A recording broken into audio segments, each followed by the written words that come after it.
Are there other theatrical opportunities? Are there parts of the story that haven't come to the surface yet? Are there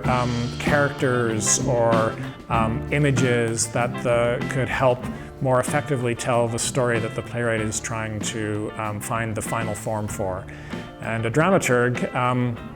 by being focused almost entirely on the play, the story, and what the playwright is trying to achieve, can really be an intimate partner in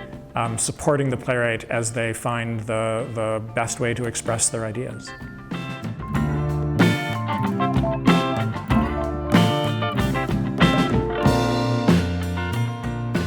The dramaturg is often a very intimate and long-term collaborator with a playwright, working with them sometimes from the very beginning of a new play, from helping to discuss the core ideas that a play starts with, that little seed of an idea that a playwright might have, and they might involve the discussions at the very beginning of that about what that idea is and where it came from and how it might take the form of a play, or what the story could be, or who the characters might be. And then continue on through responding to a draft of that play and other drafts, and becoming a really built-in collaborator in terms of how the story gets told, and how the playwright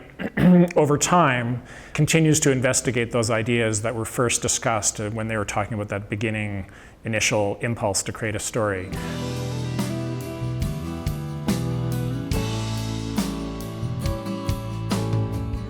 I wanted to convey to the artists that are attending this workshop that dramaturgy is, yes, partly, we were talking about this today, in fact, that is partly about words, absolutely. That if people have a sense of what a dramaturg does, they always associate it with the script or the text or the words. And we are almost always part of that world, that we tend to be people who love language and love words. And while that is absolutely true, and I read a lot of plays, like every dramaturg, dramaturgy doesn't only exist in a relationship to a text or to a playwright. And we talked today a lot about how dramaturgs,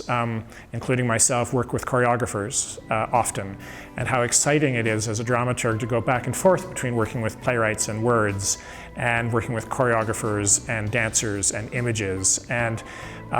many dramaturgs in recent years have ended up in video game design, or working in exhibition design or installation design, and many have ended up in other related fields like story editing for film and TV, because the work is very similar. While it often involves words and stories, it's really about what is the experience that an audience person ultimately will have with this piece of artwork. And what's wonderful about the field of dramaturgy evolving and becoming more prominent, more visible over the last 20 years in Canada and North America, and I think that's the opportunity is here, is that there are people